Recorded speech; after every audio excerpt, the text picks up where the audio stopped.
muchísimas gracias a mis ya casi colegas de la academia y gracias al doctor Lolo y a Enrique por la infinita paciencia que han tenido. Yo estaba súper ocupado y ha habido dilaciones innecesarias por mi culpa y les agradezco muchísimo la paciencia que han tenido conmigo. Voy a hablar hoy de Rodolfo de la Gardère, un personaje desconocido que me encontré por casualidad en una lectura y me pareció realmente un personaje fascinante y pensé que era un buen tema para conversarlo. Rodolfo de la Gardère es un personaje de la Cuba de finales del siglo XIX, principios del XX. Y mi discurso para entrar en la academia se llama, como bien dijo doctor, Rodolfo de la Gardère, el sueño de una Cuba mulata y española. Dice así.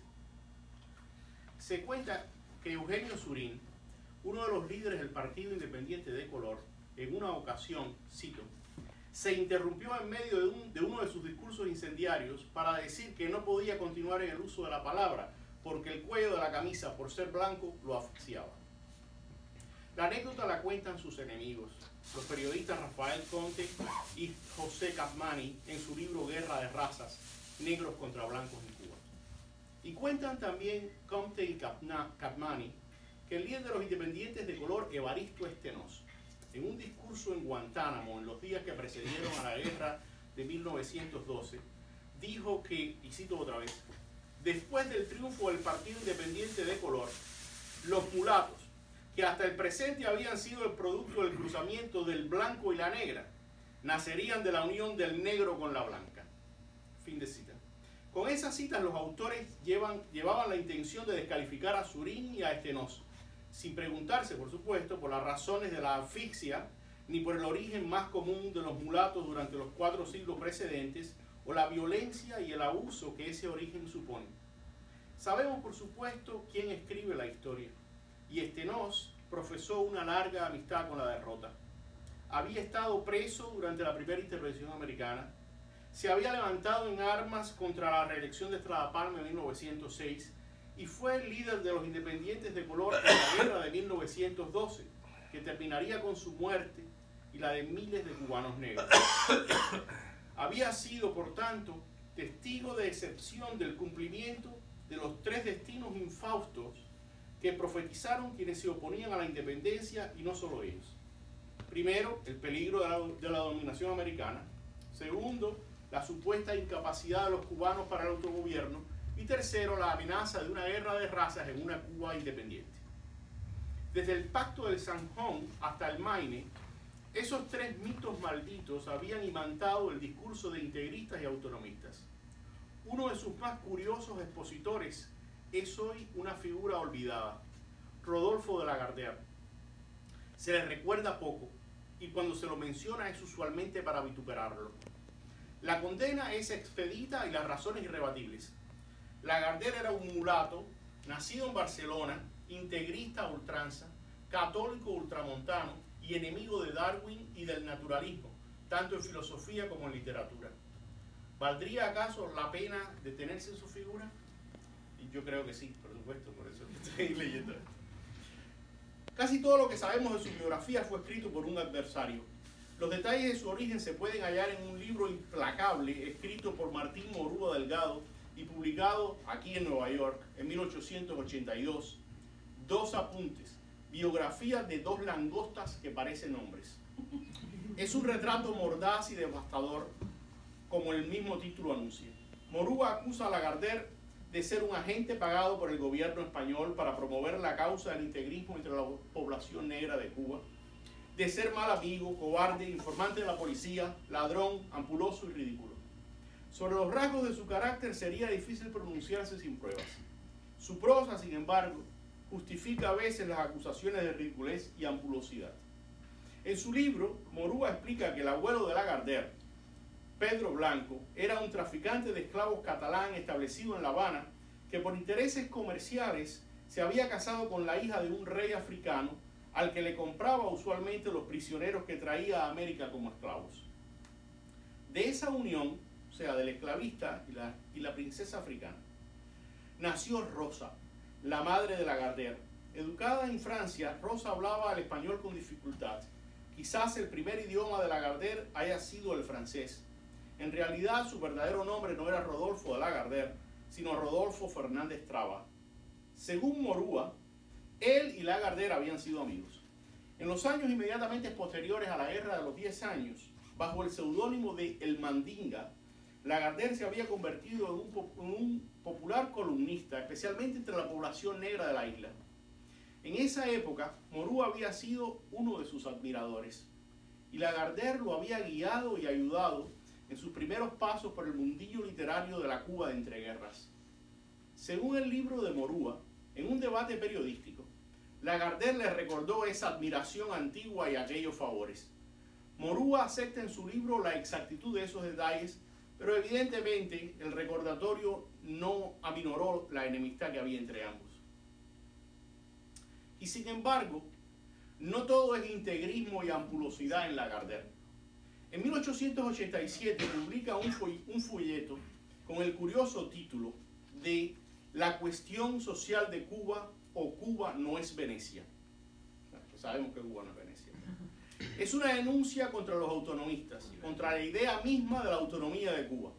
Entre sus razones menciona algunas que no son las que normalmente identificamos con el integrismo español: la igualdad racial y lo que hoy llamaríamos la multiculturalidad de la nación.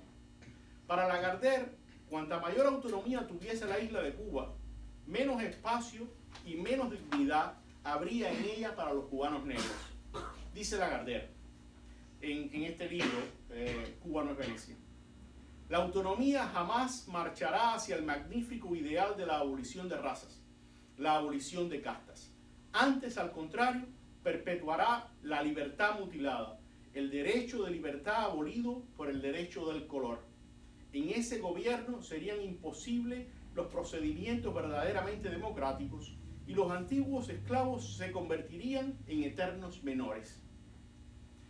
Su segunda razón esencial contra el autonomismo es, según él, su inviabilidad. Lagardère comenta que los autonomistas necesariamente terminarán o bien siendo partidarios de una guerra de independencia o de la anexión. Dice él: la historia dirá en su día hasta qué punto me he equivocado, pero yo declaro, en honor de los autonomistas, que por todas partes se echarán en brazos de la guerra social o del extranjero por huir de Madrid y no hacer abdicaciones que ellos creen vergonzosas porque no nacerían de sus corazones. Para Lagardère, Cuba no es Venecia porque sus vínculos con España son mucho más poderosos que los de Venecia, que los que Venecia podría tener en esa época con el imperio de los Habsburgo o con los de los Bonaparte. Y por otro lado, apunta Lagardère, España era ya en esa época un abanico de etnias y culturas en el que los cubanos de cualquier color u origen cabrían naturalmente. Dice Lagardère: grandes diferencias de raza, de intereses, de costumbres, de dialectos, de clima y hasta de historia separan una de otras a las provincias de la madre patria. Estudiad el carácter del andaluz y encontraréis un español distinto al catalán. Tratad al aragonés y no dudaréis en llamar extranjero al navarro. Y sin embargo, la patria España concierta estas antítesis de la naturaleza y de la historia, del carácter y de la tradición. Fin de la cita. En esa patria ecuménica, piensa Lagardère, ¿por qué no iban a caber los descendientes de españoles y africanos que pueblan la isla de Cuba? Uno se pregunta qué diría un Carles Puigdemont de semejante idea, por supuesto. Lo que hace a Lagardère una rara avis son las peculiares razones de su crítica contra el autonomismo y el separatismo. Su condición de mulato, nieto de traficante de esclavos y princesa africana, nacido en España y residente en Cuba, lo pone en el centro de todas las encrucijadas del final de la colonia y le da una perspectiva muy propia. Así como sostiene que gallegos y catalanes son españoles por igual, asume que negar a los españoles su lugar en la isla de Cuba es tan imposible como excluir de su fuero a los africanos traídos como esclavos o a sus descendientes. Dice Lagardère: aquí y en Puerto Rico, aquí por supuesto se refiere a Cuba, aquí en Puerto Rico no se es descendiente sino de los españoles europeos o de los negros africanos. Aquí en Puerto Rico nadie puede llamar forastero al español europeo ni al moreno de nación. Al año siguiente, es decir, en 1888, precisamente en agosto del 88, se publica en Cuba un libro muy importante. El doctor Benjamín de Céspedes publica La prostitución en la ciudad de La Habana. Lagardère tenía ahora ante sí su adversario ideal.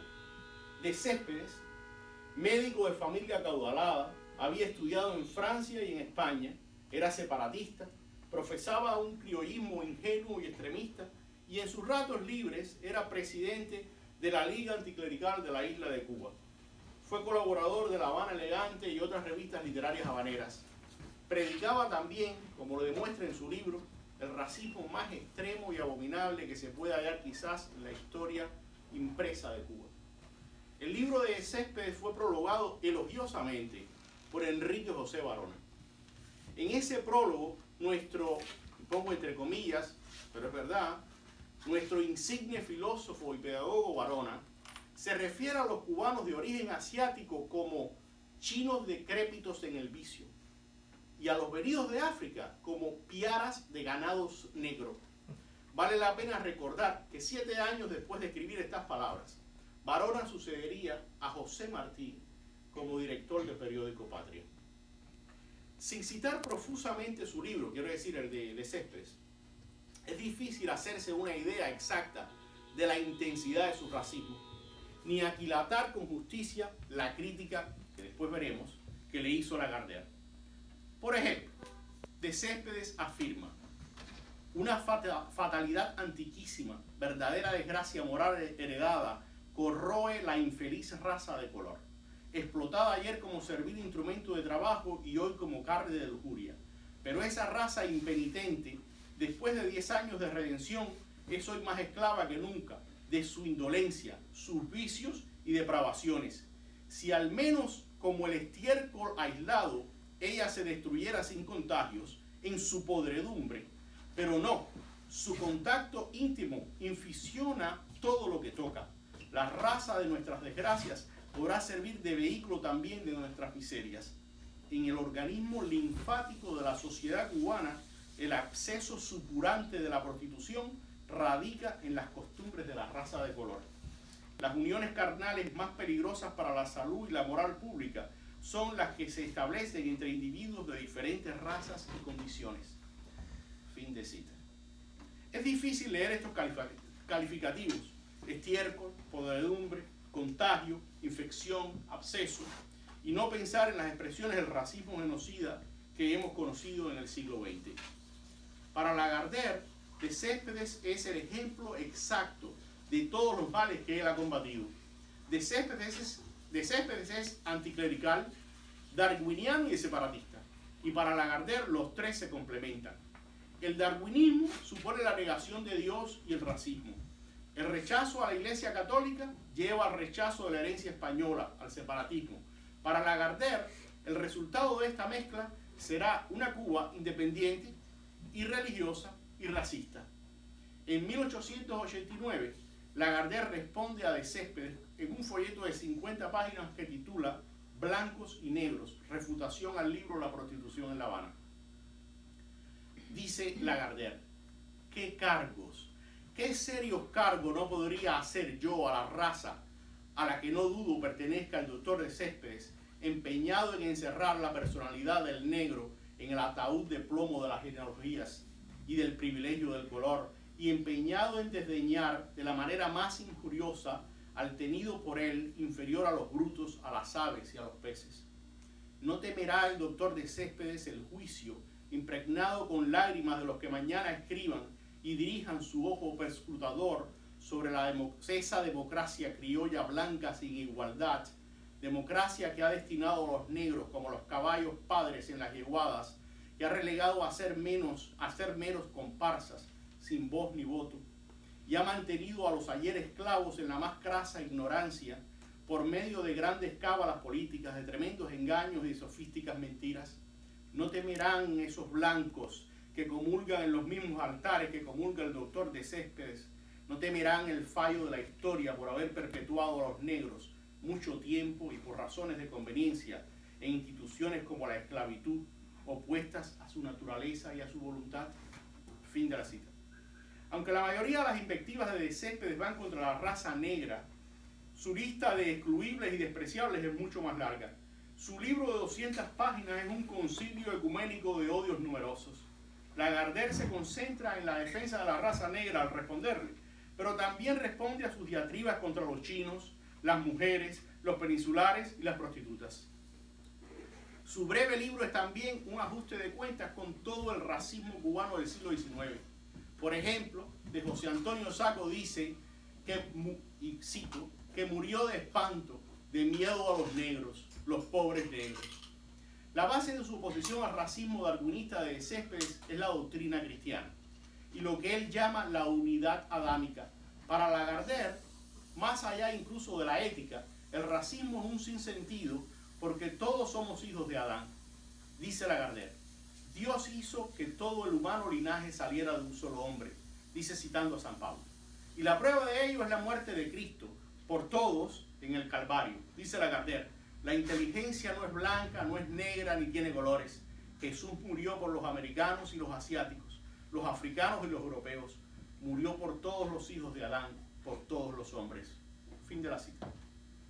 Otra diferencia irreconciliable entre de Céspedes y Lagardère, y quizás la más significativa para el futuro de aquella isla y la encrucijada, es la idea que ambos tienen de la mezcla de razas.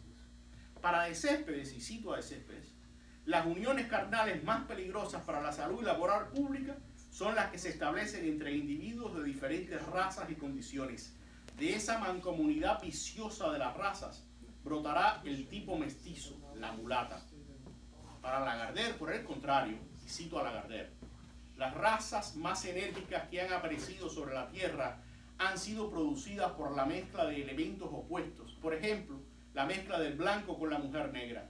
Elementos que dan por resultado el poderoso mundo mulato de extraordinario vigor y capaz por sí solo de regenerar a las razas enfermizas que aquí en América languidecen, se debilitan, se extinguen y sucumben bajo el peso de la falsa bandera de los Estados Unidos. En 1901, Lagardère publica su tercer libro, o al menos el tercero que uno puede hallar en Google. Se llama Marinos y Pequeñeces. El mundo que defendía Lagardère en sus obras anteriores ha terminado con la intervención de los Estados Unidos en la guerra del 95 y el fin del dominio español. Benjamín de Céspedes para esa época estaba ya establecido en Costa Rica. Barona, que había nadado en ambas direcciones entre las dos aguas del autonomismo y el independentismo, era entonces un funcionario del gobierno interventor norteamericano, aunque más tarde, por supuesto, sería un antiimperialista radical. Morúa Delgado, autonomista también ayer, antes de abrazar la causa de la independencia, había regresado a Cuba para participar en la convención constituyente y oponerse a la mención de Dios en el primer artículo de la Constitución, como famosamente sabemos. Lagardère es el único que parece no haber cambiado mucho en esos años. Sigue preocupado, ahora mucho más, por el destino de su Cuba española. En su libro se opone a la enmienda Platt, a la que ve como un preludio de la anexión. Al contrario de Barona, Lagardère elige ser antiimperialista a la hora en que es menos conveniente. Dice en su libro, los americanos, demasiado astutos, tenían la necesidad de violentarlo todo, de atropellarlo todo, no en nombre de los derechos de la humanidad, que en ellos es una palabrería, sino en nombre de los altos intereses de la política. No querían tener inseguridad en su destino.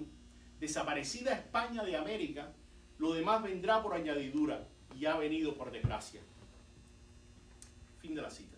Y por supuesto, continúa la defensa de la igualdad racial a contrapelo de la ciencia al uso, una igualdad que él ve otra vez en este libro, fundada en el cristianismo. Dice, las razas no son más que las diversas manifestaciones de la especie. La ciencia concluirá por armonizarse con el Evangelio. Para oponerse a la dominación americana, Lagardère denuncia, y cito, a los majaderos que quieren injertar en las gargantas cubanas voces inglesas. Se estaba oponiendo al Spanglish. Dice, ni Gualberto Gómez, ni Sanguilí, ni Giberga, ni González Llorente renegarán nunca a la lengua castellana, pues renegar a la lengua de Cervantes sería renegar a la patria cubana, al espíritu latino. En la lengua española, Lagardère ve ya la posibilidad de reconciliación entre Cuba y España, cuando habla de esa lengua sublime, esa imponderable y sonora lengua castellana, en la cual relatan los cubanos las glorias militares de un Maceo y los españoles relatamos los melancólicos pero gloriosos desastres de un Cervera.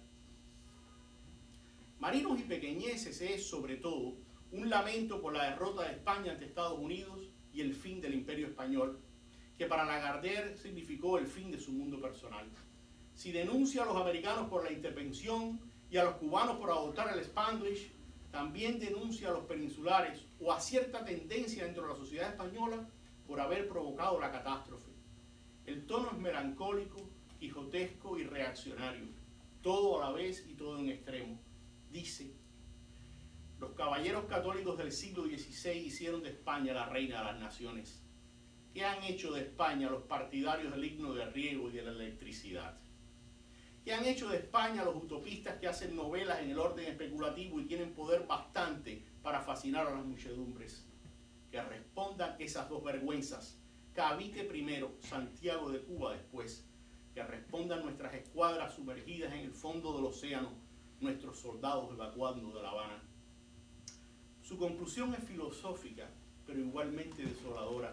Dice al final de su libro: al costoso precio de nuestra ruina hemos pagado las lecciones de Kant. Es difícil rastrear su nombre en los archivos, o al menos en Google Books. Los historiadores domingueros nada más que tenemos Google Books. Es difícil rastrear su nombre después de este libro. Su nombre, como su mundo, desaparece con la escuadra de Cervera. Tras rechazar la electricidad, su nombre se queda en la sombra. Pero perduran testarudas sus preguntas y sus obsesiones. Son el desmentido constante de la dicotomía falsa en que hemos parcelado nuestro siglo XIX y que nos hace ver dos bandos donde hubo un abanico de sueños y que nos hace identificar con peligroso infantilismo a uno de los bandos como portador de todo lo que hoy nos parece deleznable y al otro como dueño de las ideas que están de moda esta primavera. Quienes hablan de estar del lado equivocado de la historia nunca se preguntan si la historia misma siempre está del lado correcto. En la mayor parte de las ocasiones, la historia no tiene ningún lado bueno, y uno solo puede esperar a ponerse del lado de la verdad y el bien en la medida en que cada cual sea capaz de hacerlo. Rodolfo de Lagardère estuvo siempre del lado equivocado de la historia. ¿Cómo se podía explicar que la España cristiana que él defendía hubiese practicado la esclavitud por 4 siglos en América?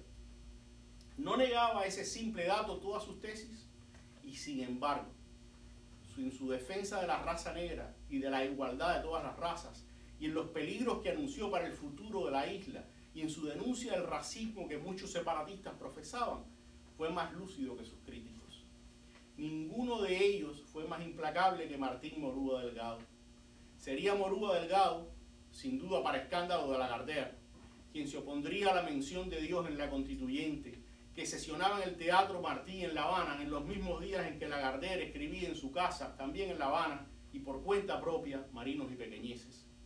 Una década más tarde, presentaría Morúa ante el Senado la enmienda al artículo 17 de la ley electoral que llevaría su nombre y que en la práctica ilegalizó el Partido Independiente de Color. Aprobada tras su muerte, la enmienda provocaría al cabo la guerra de 1912 y la masacre de miles de miembros del Partido Independiente de Color y el asesinato de su líder, Evaristo Stenós, aquel mulato, aquel hijo de hombre blanco y mujer negra, como Morúa, como Lagardère, que soñó con invertir la fórmula de la fusión de las razas en Cuba, esa función que espantaba a Sacco y a Benjamín de Céspedes y que Rodolfo Lagardère prescindió que era nuestra única manera de redención.